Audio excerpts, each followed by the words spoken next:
Hi, this is Jeff, and I'm going to show you how to fix a chip perfectly in a new quartz or an old quartz countertop. So we just had our kitchen redone, and our wonderful contractor dropped a tool and put a chip right in the middle of the countertop. And I'm going to fix this. So the fixes that I've seen are using super glue. So what I decided to do is follow that fix, but I got a small chisel, an old one that's broken, doesn't matter, and a hammer. And what I did is I came under the countertop here and went into a corner right here and just chipped off a tiny, tiny little fragment from underneath. Okay, so that way I've got some material that is the right color, and I've got it right, if I can, there we are. Right here, okay, little tiny thing. And I'm gonna grind that up by putting it on an anvil and smacking it with a hammer into a powder. And I'm gonna mix it with the super glue and put it into my little chip right here, which is really annoying because it's a brand new countertop.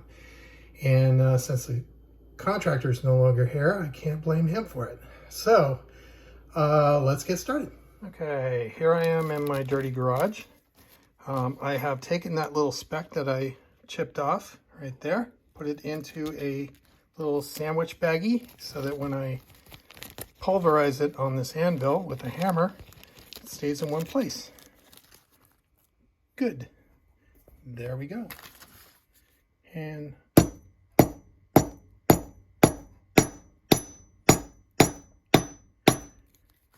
it is now dust. And I'm going to mix that into my super glue and put it into the divot that's on the countertop. Okay, back in the house, I got all the tools for the job. I have some single edge razor blades that I'm going to use for cleaning up. I have a toothpick, a wooden toothpick that I'm going to use to apply this with. This is the packaging that the razor blades came in. I'm going to use this top surface for mixing up my glue and pulverized granite or quartz. And there's my bag of mashed stuff, and I emptied the mashed stuff onto this card so that I can use that to easily mix things up. So this is Gorilla Glue. It could be any type of super glue, but that's what I have. It's got a kind of a wider tip, so if I tried to put that into that tiny little hole, I would make a mess. So I'm not going to do that. That's why I'm going to mix it all up on this little plastic piece here, and then I'm going to apply it with the toothpick into the hole. Okay? Okay, so I've transferred a little bit of the quartz dust onto the top here. You probably can't see it very well. I'm going to put a drop of crazy glue. Oops, there's a bubble. Another reason not to do it from the bottle. There we go. Put the top back on so I don't spill it all over the counter. And I'm going to use a little more of the magic dust. Mix this up. Okay. Now I'm going to use the toothpick and apply it into the hole. Where'd it go? Okay. I got too much glue on there. It shouldn't be a bubble above it. It should be kind of even. So I'm going to get some of it off with this other end of the toothpick. Wow, that looks great.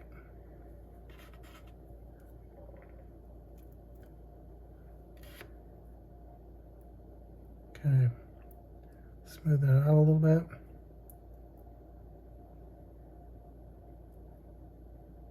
There. Okay, so we're going to let that dry for a few minutes.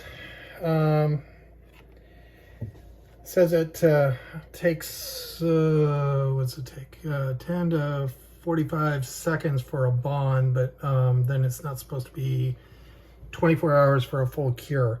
But I'm not, obviously don't need to wait that long. I'm gonna wait. And then what I'm gonna do, probably 10 minutes or so. And then I'm gonna use a single edge razor blade. And the key to this is you don't go sideways. You're not trying to shave off the top of it. What you're doing is you're scraping back and forth. So it's gonna be nails on a chalkboard. But basically that's what you're doing to get it level. And then you polish it using something like Barkeeper's Friend or something that's a mild abrasive, and polish it up, and that should be good. Okay, I meant to wait about 10 minutes, but it's actually been about an hour. On another video on YouTube, I saw somebody say to put a little baking soda on top of it, and that acts as a catalyst to make it dry faster, but excuse me, it's been enough time now, so I'm gonna scrape it away what I can just of the debris that's on here.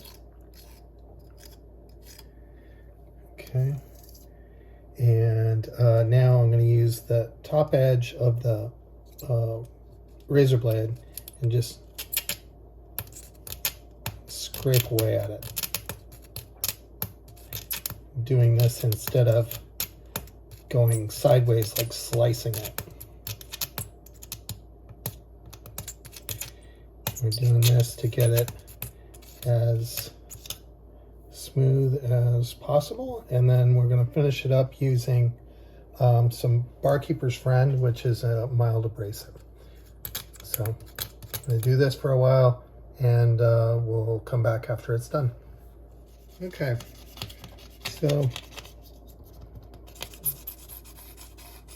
it's now really smooth.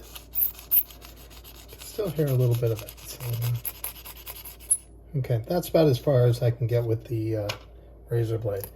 Okay, so now I got get the debris out of the way here. Looks pretty good. Next, I'm going to put a little, this is Barkeeper's Friend, which is since 1882. So it's got to be good, right?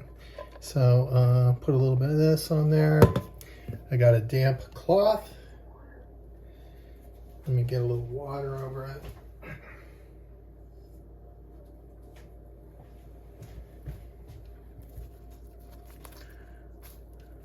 There we go. Probably too much, but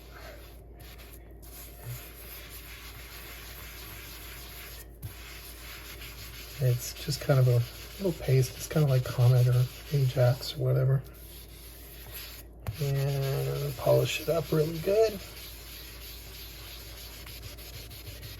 I did this mixing of the material with the super glue because this countertop is almost like sand colored. The ones that I've seen on YouTube, other videos, they have a very kind of an aggregate type of material, and honestly, you could hide that with surf wax if you wanted to. I mean, that wouldn't be very hard to do. So this is a little more of a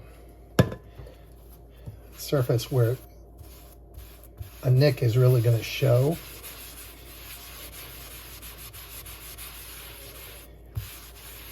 And so by adding the ground material into the super glue, gives it a little bit of a texture so that it hides. I can still see it, but it's a lot better than it was. And I definitely can't feel it. So I may have to go back and do it again, but I'm gonna clean this off. See how it looks.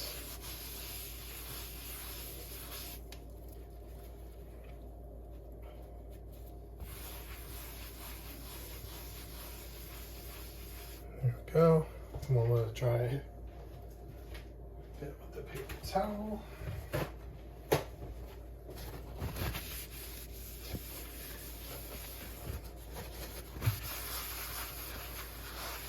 That's pretty good. It's better than a filled-in hole with super glue. And it's not dry yet, but yeah, it's totally smooth. I don't feel that that hole at all. And visually, unless I'm looking at it, and you know I will be, but I can tell it's there.